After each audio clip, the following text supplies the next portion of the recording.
Welcome back to my channel for hopefully very interesting lens review episode. And the lens I want to review in this video is from a brand I've never shown so far on my channel.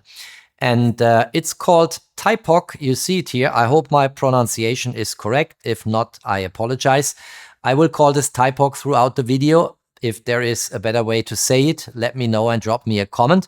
And they reached out to me and asked me if I would be interested in reviewing their 21mm lens. If we turn this around for a moment, we see here there is a sticker and it says 21mm. It's for the M-mount system and it's in widest open aperture of f3.5, and obviously the finish is black. This lens, as I saw in the web, is also available in a silver chrome finish. This is the black version, which perfectly fine matches the camera I want to shoot this lens with. And in this video, we'll unbox very quickly what they sent to me. They sent this to me for free, but as always, my review will be independent, not clouded. There will be no judgment. I will present my own experiences and thoughts about this lens. And we'll look into the specifications, the design, and then I will take this lens on a camera I'm going to reveal in a moment with me to Munich, where I spend a couple of days visiting people I know. And I will have the camera with me and take lots of sample images, which I'm going to share in this video, of course. Let's kick this off.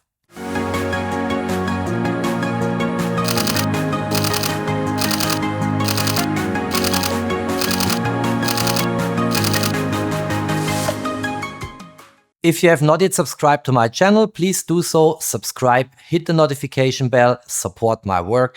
Many thanks. And by the way, you see I'm still filming in this direction. Behind my back still is the construction site coming from air conditioning being installed in the studio here to survive the hot summer times. And as soon as this is all done, hopefully in a couple of weeks, I will film in the usual direction and there will be no distraction by images. And as you can see, a lot of lenses waiting for review here on that shelf. All right, let's go right into the topic. Let's unbox the first box. We need a Swiss tool for that. I have it here. Reliable quality. And let's see how this looks like from inside. Let's get here the sealing off. And I'm actually quite curious. So the name of this lens is Ksana 21mm. I will share a few more data points on that name in a moment because I made myself smart by studying what Thypoch, the brand here, themselves are saying about the name. And we'll look into this in a moment. Let's get the second one open here and see how we best do this. Very likely here. Let's see. Here we go. Safety first. Let's always get this tool closed before we continue here on the table. And this one is an M to L adapter, by the way. I have, of course, the original M to L adapter from Leica. Let's see if this here is any special and why they shipped it to me. We need the tool another time.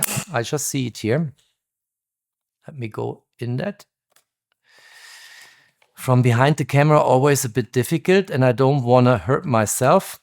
Here we go. That looks good. This is ready now. Let's see if this is also sealed. No, it comes out in this way. Good. And then we have another one here. That's an organic black mist filter. We come to that also later in the course of the video, but only very quickly. I'm not super interested in that. Don't know why they shipped it to me, but it's of course a nice gesture. And it's for a 39mm filter thread, which already gives us a first data point on this Ksana 21mm lens. Let's also open this one here to have a look. And I want to do this unboxing very, very quickly because I really want to come to the core of what this lens is all about.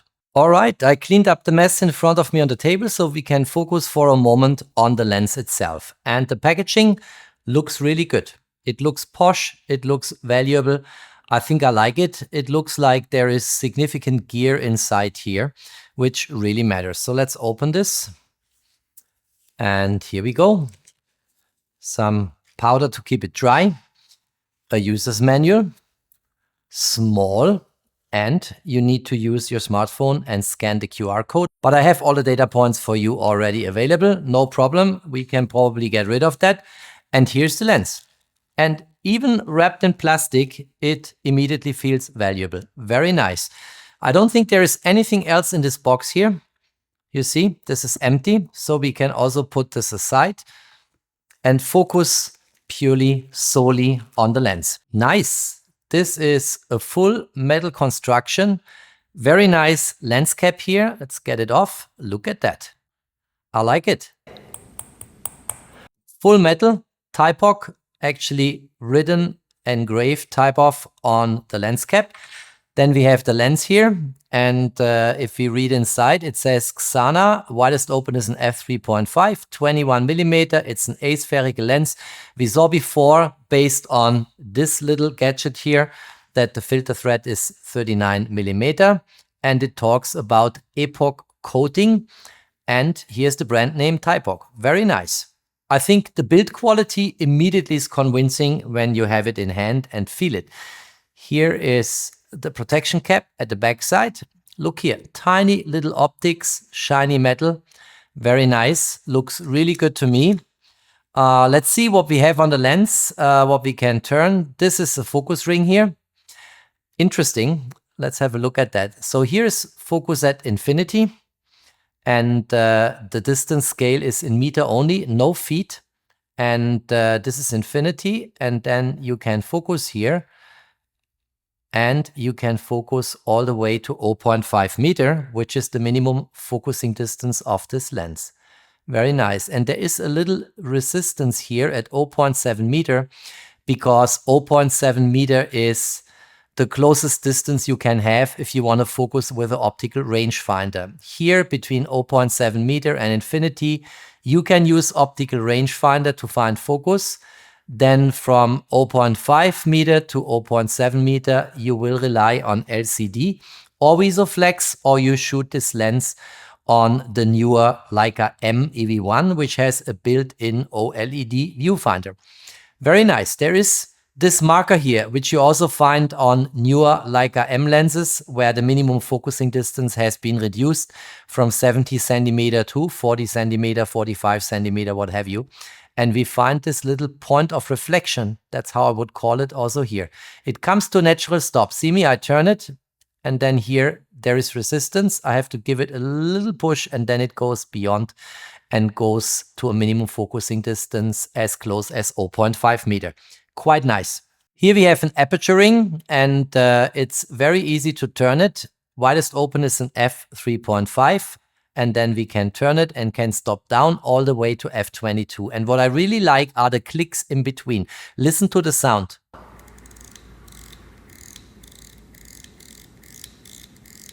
This is very nice, and there is not a tiny little play between the stops. We have 3.5, we have f4, then we have in between f4 and f5, 4 and 6, and in between, so these are half stops here. Right, from f4 to f5.6 is a full stop, and in between is a half stop, and the half stop has this haptic, this click, which you heard before. I hope you could hear it. And when it basically snaps in, there is no play. Look at that. And a lot of Leica-M lenses, in particular the older ones, they have play here. Not so for this Thypoch lens. Very nice. Build quality, 10 out of 10 points already. Look how small this lens is. If I take away and take off here the rear side lens cap, this is very, very small and compact size, totally non-intrusive. So on a Leica M EV1, for instance, or Leica M11P, will not catch attention if you shoot that lens.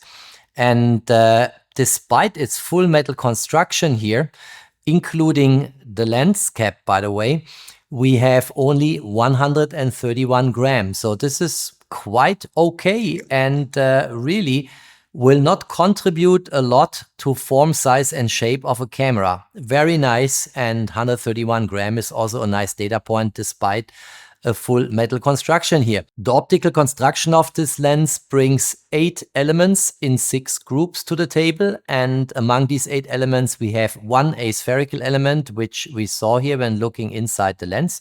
Here it says aspherical. We have 2 ED elements and 3 HRI elements, and I think the coding of these elements is done in a way, at least that's what the website is telling me, that it is calculated with respect to modern optical standards, but with a cinematic rendering in mind.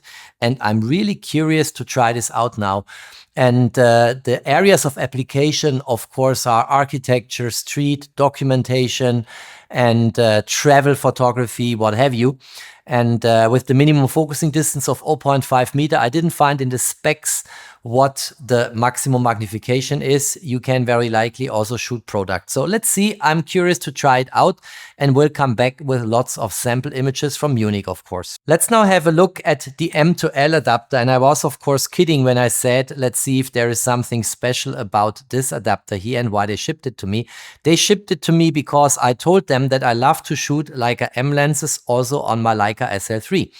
And so they were generous enough and kind enough to send me their adapter for mounting Leica-M lenses, this Thypoch lens for instance, to a Leica SL3 camera body. So let's unbox this, let's have a look inside. And also here I'm curious because, of course, as I said before, I made myself smart looking at the website. This is a very special Leica M to L adapter. And first of all, we find here a cleaning cloth, that's very nice. Again, a QR code for reading the manual about this, some powder to keep this dry, and we find a tool here. And here is the adapter. Let's see what we have in here. There are additional parts, and we have a look at all of them in a moment. Here, by the way, I made a mistake. I said this is likely for cleaning, but it's not. It's a pouch, and it's very natural to ship pouch, of course. So let's open this. What a stupid mistake, huh? Let's have a look here. And this is a nice mechanism here, because if you push these two sides, it opens and then it snaps back and closes it. Listen to the sound. Boom.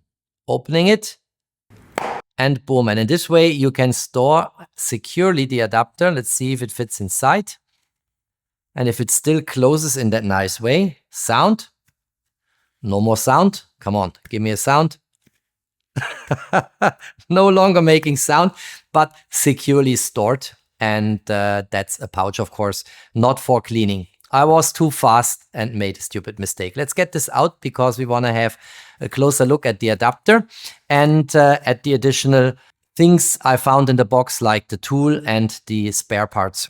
Of course, in order to try this M to L mount adapter out, we need a Leica SL3. And what I have here is my Leica SL3 Reporter, my all-times best workhorse in the Leica lineup. And we remove the body cap and we remove here the cap. And now we should be able to mount this. Let me have a look here if there is any marker. Here is a red dot. All right. We have here the red dot on the camera body, so this very likely fits like this. And let's rotate it until it snaps in. Let's see if you hear a sound. Here we go. You heard it. Let's do it again. Let's listen to the sound. Boom. Locked in. Very nice. This M to L adapter is different to the Leica adapter. And you've seen the Leica M to L adapter many times on the channel, but basically you match it, you rotate it, and then it snaps in and is basically held by a spring. Here, this is an adapter as you find them in the world of cine lenses, in the PL mount, for instance. And this is a much more secure way to keep your lens on the camera body. And now we can mount the lens here. And there is a red marker here inside this adapter. And there is also a marker here. And now if we align this, let's do it. It will get into the adapter. And now we can turn it. And we need force here until this comes to the lock symbol here. You see the red dot here is now aligned with the lock symbol. And now this lens is very, very firm on the camera body, but we can have a double lock by sliding the switch now from the unlock position into the lock position. Have a look and listen to the sound. And now it's white here, which I showed you before. Let me turn this around so you see this better. Here it's white now.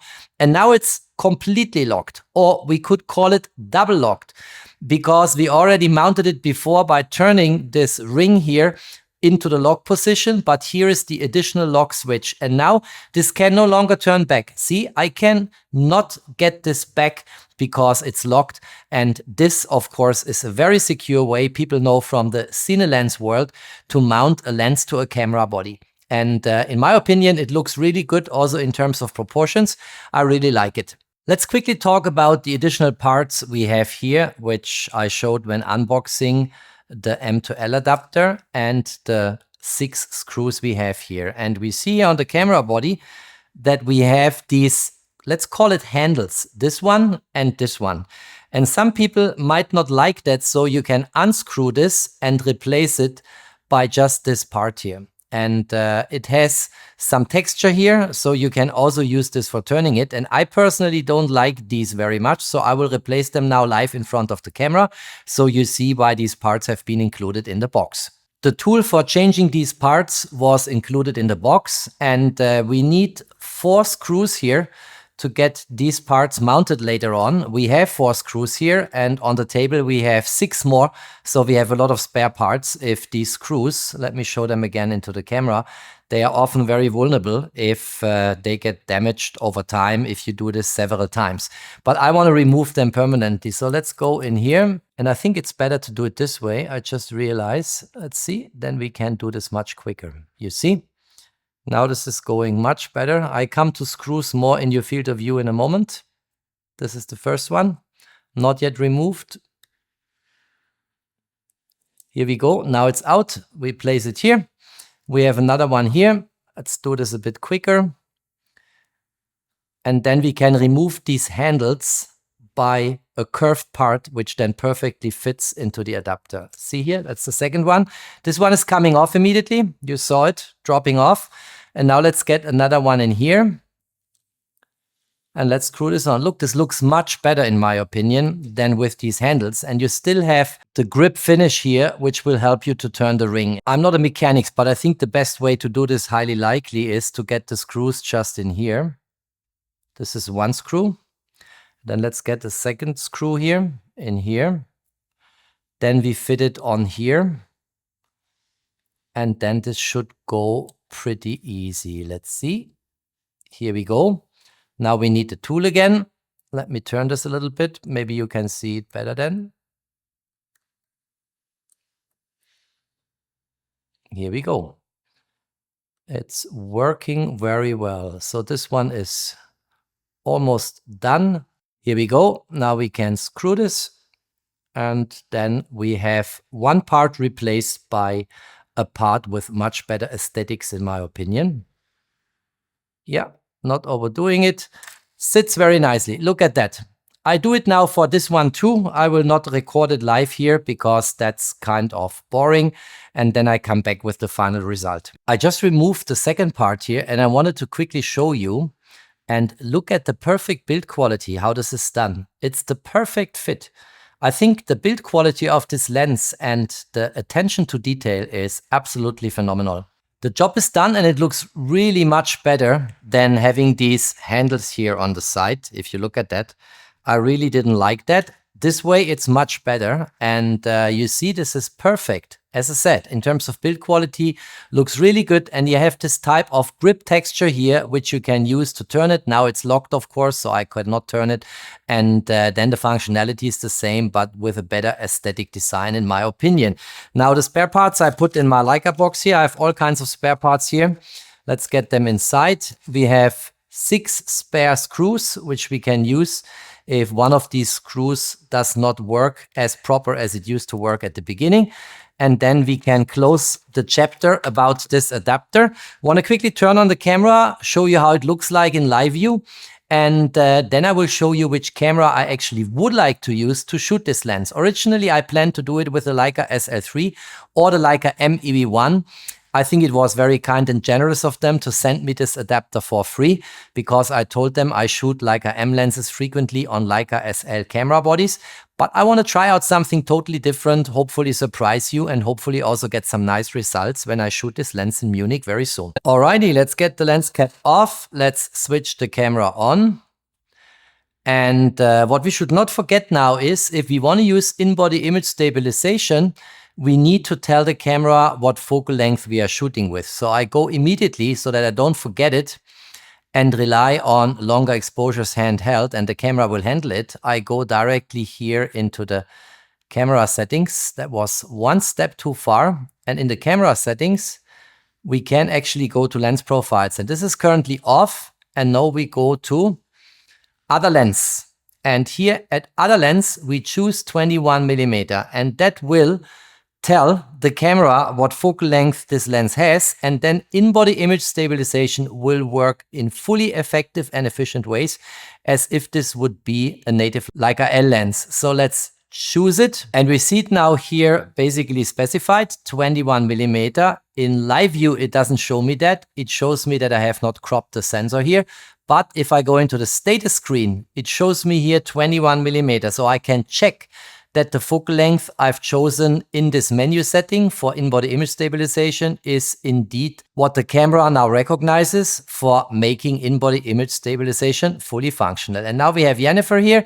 The camera immediately switched when I mounted this lens into MF for manual focus. You also don't see an f-stop here. You see there are two dashes. You also see it in live view here. And of course the aperture is chosen now here on the lens. Simple like that. And we go to, let's say, in f5.6. We see now the scene in front of the camera, Jennifer here. And what I also want to do is I want to switch to a different display representation. So we see focus peaking. Let's go here, and then focus peaking is activated. And now we can actually focus. And I can go into magnification here. And let's see where Jennifer is. Here, focus peaking, you see in blue kicking in. And that should be it. Let's take a shot. Boom, let's go into play. And let's crop in. And you see Jennifer is here in all of her beauty, sharp, crisp, and very good. Looks actually very promising what you can do here. And I will definitely shoot this lens in the future on my Leica SL3, and I think, I repeat myself, the proportions are very nice. It's a perfect camera lens combination for street photography, non-intrusive and looks pretty good. And of course, the black finish is also something I appreciate here. I could have chosen the silver chrome finish, but I think black here on this camera body is a really good choice. Now, so far, so good. What I really want to try out, and we'll test it live now in the studio whether it works, is I want to shoot this lens with a medium format camera, namely my Fuji GFX100II. And for this, we need to do a few checks. And the first check is whether the image circle of this lens here is large enough to actually illuminate the whole sensor, because here we have a 44 x 33mm medium format sensor, and here we have a 36 x 24mm full frame sensor. And this lens, of course, is calculated for full frame sensors, and it can very well be that the image circle is too small to cover the full sensor here, and then we get very ugly vignetting on the sides. And that's the first check we need to do. The second check is about the following. I mean, I want to test this lens and I don't want to be unfair. Mounting this lens, which is calculated for a full frame sensor, to a medium format sensor camera is kind of almost an unfair challenge for this beautiful tiny little lens. And lenses are generally very strong in performance even when shut widest open at the center of the lens, but the more you get to the boundaries of the lens, to the corners, you might lose quality. And even if this lens would be able, which we are going to try in a moment, to cover the full medium format sensor, the question is, will the quality in the corners be still good enough so that I can have a fair sample image session later on when I have shot this lens in Munich? So we also need to do a second check. We'll do a test photo here in the studio in case the image circle is large enough, and then quickly look into Lightroom if we get good enough quality also in the corners of the lens. So let's get the mounting done. First of all, let's get a lens cap on this lens so it's protected. Then let's unlock this here. Then we can rotate this again and we can take the lens out. You see how simple this is? This is a very cool mechanism. I wish that all lenses we have on system cameras would follow that example and provide a cine type approach like cine PL lenses, for instance. Let's also get here the lens cap from the back side. Let's place this here. Let's unmount the adapter. Let's place the adapter here, the Leica SL3 here. Now for the Fuji GFX100II, I need, of course, a different adapter. This one will not do the trick, but you will see it again on the channel next time I shoot an M lens on my Leica SL3 camera body. And what I have here now is a Novoflex adapter, Leica-M lenses to Fuji G-mount cameras, and that will be a very flat one, almost like a UFO. Let's have a look. Here we go. Let's clean this up. And let's mount it to the camera body.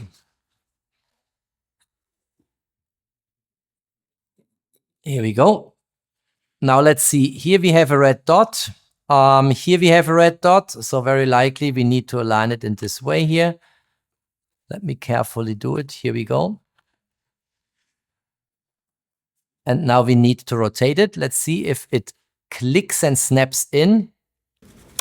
Yes, it does. And here, of course, now, since we no longer have a positive lock adapter, like this one here from Thypoch, it's very simple. We just mount the lens in the usual way. So let's get the lens cap off. Let's get this marker here. Let's align it here to the red dot. And then let's snap it in. Boom. Done.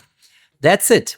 Now, this is an impressive big camera with now an impressive small lens. And I'm really curious if I switch this on, whether the image circle of this lens will cover the full sensor. So let's have a look and see. All right, so I switched the camera into manual focus here. Let's switch it on and let's have a look. I'm curious how this plays out. Look at that. It doesn't look really bad. Let's get the display away for a moment. I think there is a bit of vignetting, but likely nothing I cannot correct. So let's see. Let me basically push here and focus. And let's see how this looks like in Lightroom. Really curious to try this out. Where are we on aperture? We are hopelessly stopped down to an f22. Let's go to an f5.6. And now we focus here on this Laowa lens on my shelf. And I think this looks kind of good. Let's take a shot. And let's look into playback. Here we go. I will feed this very quickly in Lightroom and check if this image is usable at all or if we're doing injustice to a lens calculated for a full frame sensor by shooting it for the very first test on a medium format 44x33mm sensor. I'm now in Lightroom Classic and look at that. After a few corrections, I got this image, which is the one I just shot with the GFX100II medium format camera and the Novoflex adapter and the Thypoch Ksana 21mm.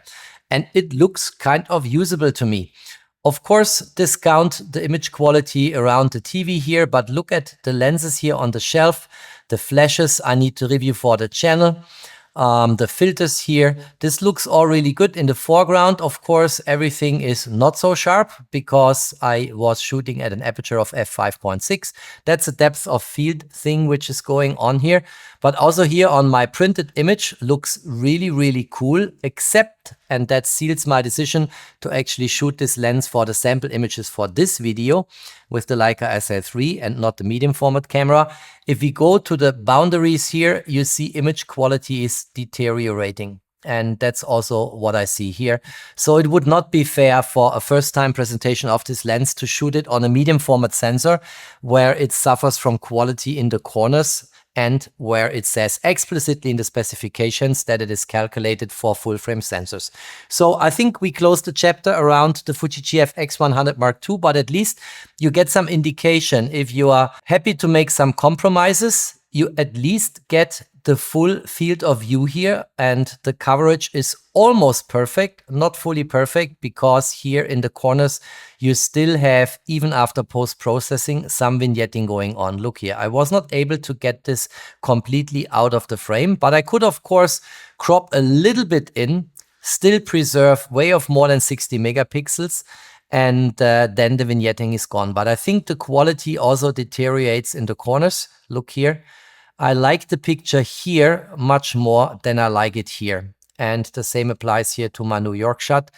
I think here it's still fine, and then it starts to lose quality. And for a first time review, I think I should shoot the lens on a camera where it's calculated for, which is a full frame sensor. All right, so as astonishing as it is that we get almost full coverage of this medium format sensor with a lens that's calculated for full frame sensors here, the Ksana 21mm, I nevertheless will now mount it from the Fuji GFX100II onto the Leica SL3, and we'll take this camera lens combination, my SL3 and the Thypoch Ksana 21mm, with me to Munich, shoot a lot of images which I can show you. We'll discuss them in detail, and then I will conclude the video. And between now, while I'm filming this, and the end of this video, we'll have a few days in between. So see you soon, guys. All right, guys, I'm back from Munich. I'm ready to show you sample images, lots of them actually. I was shooting a lot with that camera lens combination, the SL3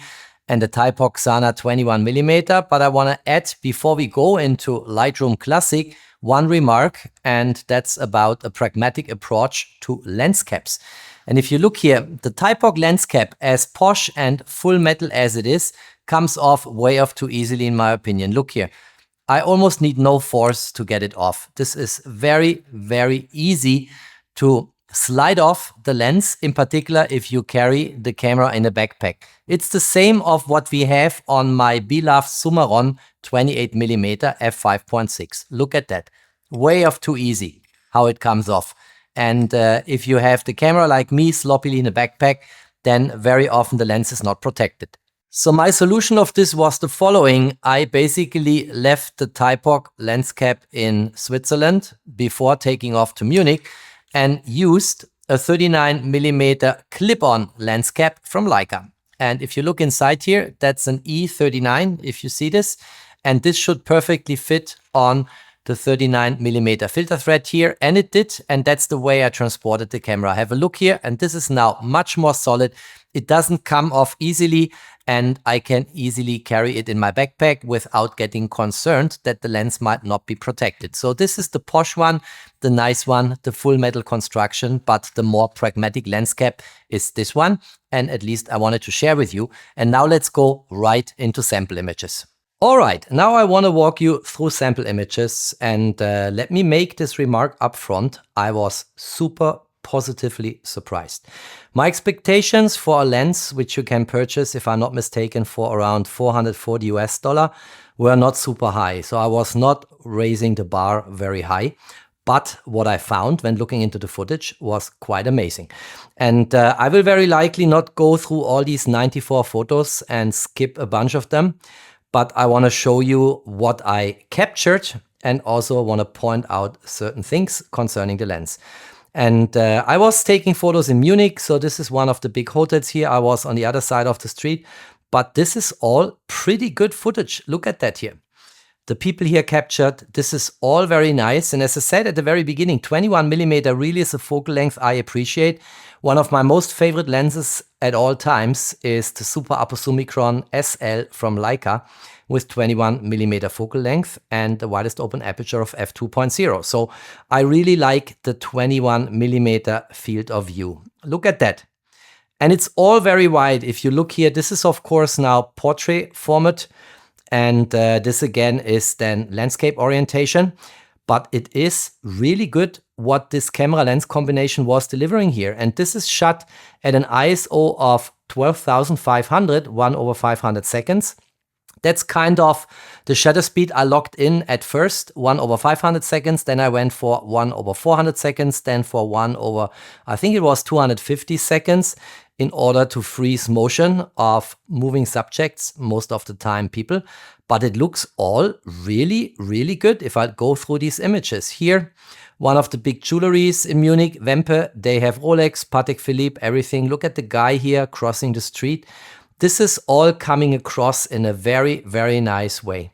And see, 1/400 seconds is really enough to freeze the motion. And therefore I got nice images, although the ISO value, as in the image I showed before, to 12.5K was climbing up from time to time. Look at this. I mean, this is top-notch image quality, what we get here from this Thypoch Ksana 21mm, if I go quickly through the scene here. This looks really good. Everything is very sharp. Everything is very nice in terms of colors. This, by the way, is the opera, a very famous opera we have in Munich here, where we were visiting. And it's a beautiful shot. Look at those people here. Look at the opera building. Look at the sculptures here, close to the rooftop. Very, very nice. And I think this is a fantastic lens for landscape photography and for reportage, documentation, what have you. It's highly performing, it's very compact, and it looks really good what you get out in terms of footage. Look here, someone was resting here, and this is all captured in a very clean, clear, and very well done way. Here from the other side, behind this statue here, and again, very nice picture. I really like it. Rolex here, look at that structure of the stone. Here I think I can make my point that I think contrast, micro contrast of the lens is really good. It's a really good lens. You get a lot of highly capable glass here for a very affordable price tag of, again, I hope I'm right, $440 US. Looks really good. Here inside a shopping mall, and also here, this is a very good representation of what I saw with my naked eyes when I walked in there. Here again, a shop. Let's be a bit quicker here. I don't want to overdo it. This here is very close to the Hotel Bayerischer Hof. It's here. How would you say this in English? Bayerischer Hof. Very likely a Bavarian hotel, whatever it is. You see here the German word Hof. And this is a statue in front of it. Look at that. How nicely this is captured. Very, very nice. Very sharp, very crisp. I was shooting most of the time at an f11 or an f8 or f5.6. Here is a Michael Jackson memorial, and that's just opposite. Here on the right hand side is this hotel, Bayerischer Hof. And if we look at that, what people placed here in honor of Michael Jackson, there is so much detail, so much clarity, sharpness, contrast, and micro contrast. I was basically walking around that memorial here because I really liked it. One of the greatest musicians of all times. Here people really give tribute to this absolutely fantastic musician Michael Jackson used to be. And here this is the last side. Look at that. Looks really, really good. Absolutely fabulous what this lens is delivering on the Leica SL3 here. Moving on, here you see the hotel again, Bayerischer Hof. I want to talk about distortions in a moment. A 21mm naturally has a little bit of distortion. I think I have one shot where I wanted to illustrate this. Continuing my walk here. Look at that. That's how people greet each other in Bavaria. They say Servus. And this is Servus Munich here on this Bavarian colored bike, which is for rent. It's from a company called Lime. And I just liked it in the way it appeared here in my scene. A door, which I also liked to show you a bit the sharpness, the crispness here. And then here I will make a dedicated separate video about gradient techniques with Lightroom Classic. And stay tuned to not miss it, because this picture here originally was very dark inside and overblown outside. And there are techniques in post-processing in Lightroom Classic where you can fix that. And I fixed it here. I think now it looks really good. And a lot of people actually in comments keep asking me if I could talk a bit more about post-processing. So I will show you some of my tips and tricks for getting images brightened up, which were pretty dark at first place. A police car, very nice. Even the structure here of the stickers on the metal, they are very clear, very crisp. This looks all good. Let's move on here. A lot of pictures. And then, of course, I had to take a picture of this here because Leica is everywhere. Look at that. Nice Leica logo here next to Loewe and Bang & Olufsen, Revox Studio sound quality. And I guess this was kind of a sound studio here. And Leica was in there because Leica sells the Cine Beamer, which is a projector that works very well. And you can actually have a look at the Leica store in Zurich. Here again, an image which I brightened up via gradient technology in Lightroom Classic without getting the background overblown. And as I said, there will be a dedicated video on that very soon. Moving on, here a showroom for mini cars, very nice. And here, this is the image I wanted to show you. Look at that. This is the image as it originally was shot, and this is the image I corrected with the optical and lens corrections in Lightroom Classic. You see here the distortions, the slightly curved line here horizontally, just at the roof of that showroom. And then if I correct it, I get it actually very easily under control. And it's totally normal that lenses which have an extreme wide angle focal length, that they have distortions, but not always you can correct it as simple and easy as I could do it here. Lightroom Classic, no problem at all. Original, after post-processing. Lots of bikes here, which I had to take into the scene here and capture it. Liked it, and is a very environmental friendly city, Munich. A lot of people actually travel by bike from one point in the city to the other point, to the other location.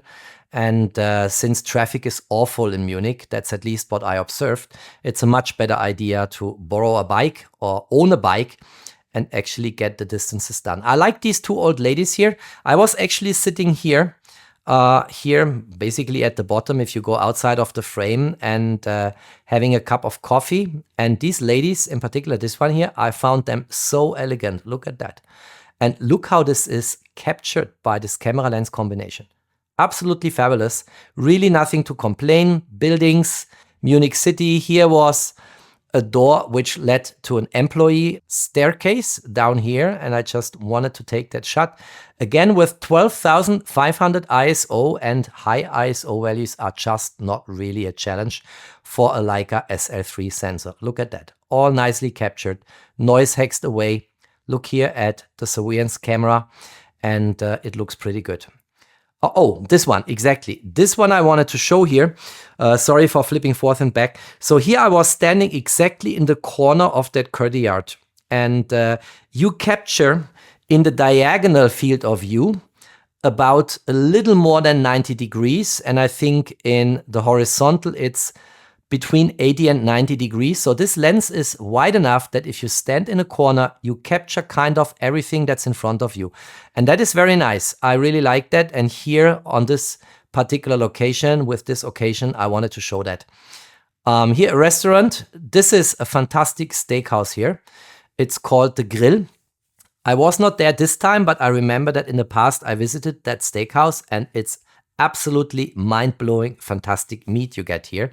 Here, more buildings. Let's move on. This is what they call in German the Karlsplatz or Stachus. It's a very big place, square. And here you have now a fountain. And look at the girls sitting here enjoying themselves with coffee and everything. This lens captures everything. Very quickly, let's see what else we have. Here was a Rolls-Royce. I just wanted to capture it. And you see me here basically taking that photo, completely distorted, of course, on this curved surface. And is, again, a very nice image if you look at that. Everything is captured. Look at the wheels here.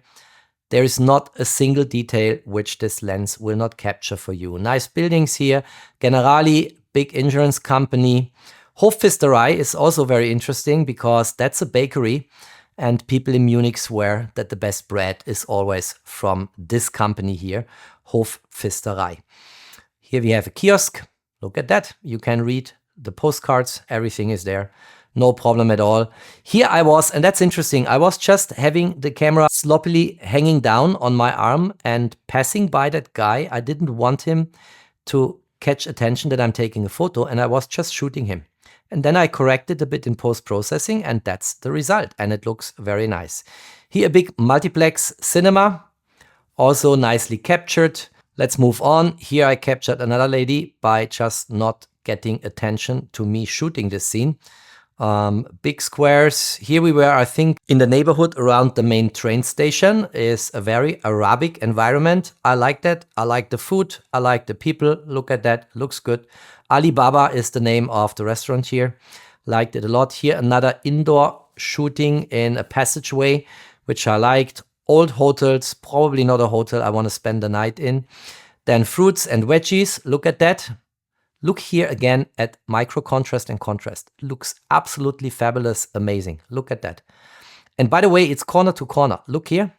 There is no weakness in the corners as long as I mount this on a full frame sensor. And you remember the exercise I did before when I was trying out if I get full coverage of a medium format Fuji GFX100II sensor. And I kind of got, but there was weakness in the corners. Not if the sensor has the format of 36 times 24mm. Then everything looks really, really good, even in the corners after a little bit of post-processing and no real effort here. So this is a highly capable lens. And then we have here a German theater, which I liked. Lots of pictures. I'm almost done. Let's move on here. This is all Munich downtown. Let's move on here. A big church. Oh yeah, of course. Everyone who is into soccer knows FC Bayern München. I pronounce it in German now, FC Bayern München. It's, I think, by far the best soccer team in Germany. Plays in the National League, plays in the Champions League. Lots of their players are contributing to the German national team. And here is their flagship store where you can purchase goods, all in red color, of course. Wanted to take a picture of that two-door watch shop. Nice, look at that. And I think I'm almost done now. Let's move on. Here was a nice resting area just downtown at the center with some very nice water play here. I like that a lot. A group of people resting here.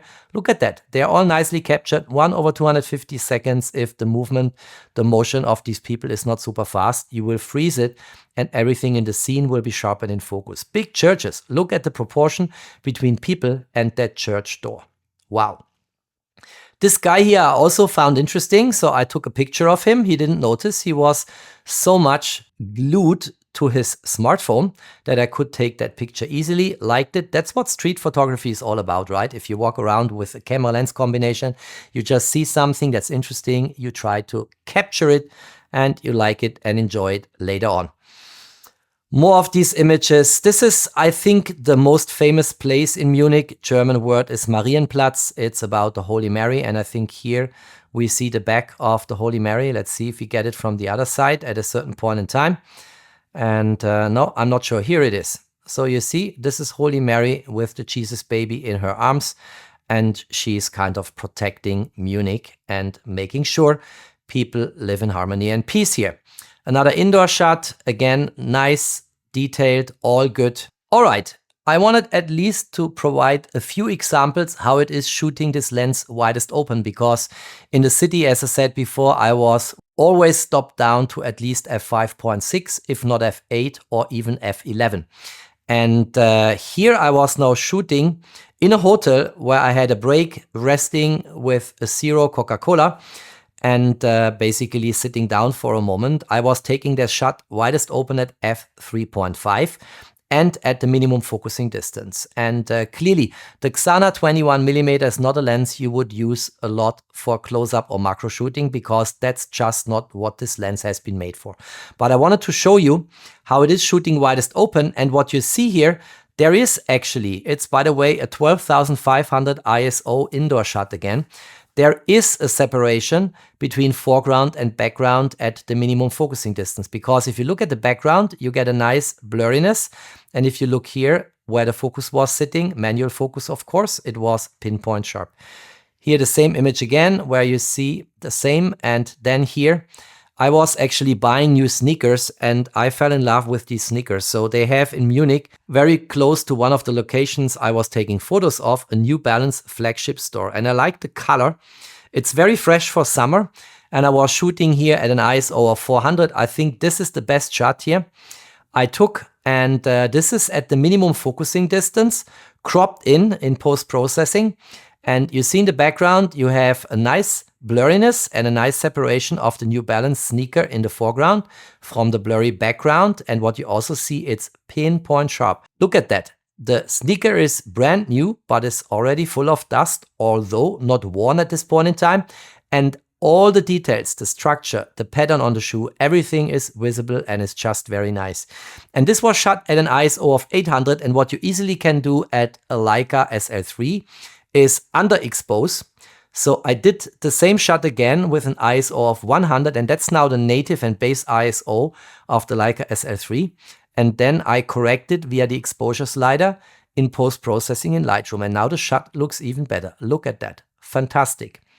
And underexposing is always a good technique if you want to bring, like here, an ISO of 800 down to an ISO of 200 or 100. And then later in post, you have 3 to 4 stops of correction headroom. No problem at all. Look at that sneaker. I really like it. It's kind of not a good light what you have here. It's a purple color you have on that sneaker. And New Balance is anyway a brand I like a lot. So I had to take that shot. And then I was stealing from a child, which was in the same lobby and restaurant. I asked if I could quickly borrow these toys here to show you another example of separation of foreground from background. This is again shot at minimum focusing distance. And look at the toy, pinpoint sharp, and look how the toy is separated from the blurry background. And by the way, a very nice background bokeh we see here, even at 21mm and at only f3.5. Quite nice. Last shot, another toy.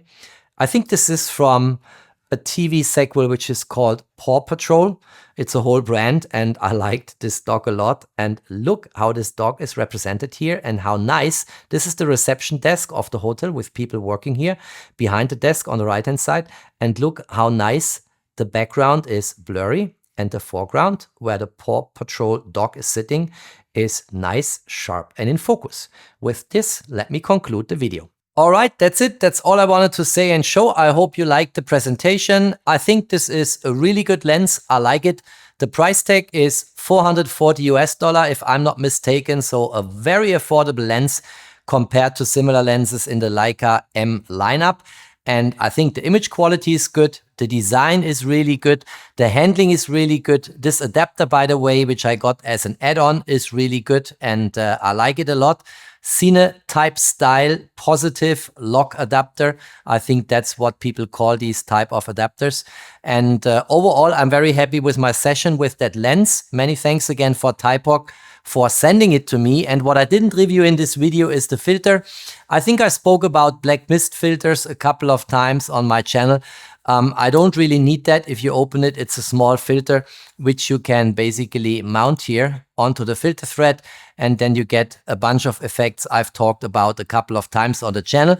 It's nice to have, not really need to have. For me, nothing I really use, so I spared it out in this video to not make it overly long for you. If you liked it, please don't forget to drop me a thumbs up. Stay tuned on my channel. There's always more to come.